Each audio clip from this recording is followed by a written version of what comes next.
যদি তোমাদের একজনের উপরও কোনো কারণে সাসপেনশন আসে, আমরা সমস্ত সিনিয়র ডক্টররা ওপিডি ওয়ার্ক তুলে নেব। দেশের মাটি দেখবে আকাশ, শিকল যাবে ছিঁড়ে। দেশের মানুষ স্বাধীন হবে ইনকলাবের ভিড়ে রে, ইনকলাবের ভিড়ে।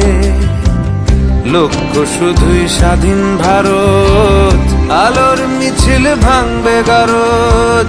চড়ছে যে বিপ্লবের পারদ, আগুন ভরা বুকে ভালোবাসি পড়তে ফাঁসি স্বাধীনতার সুখে।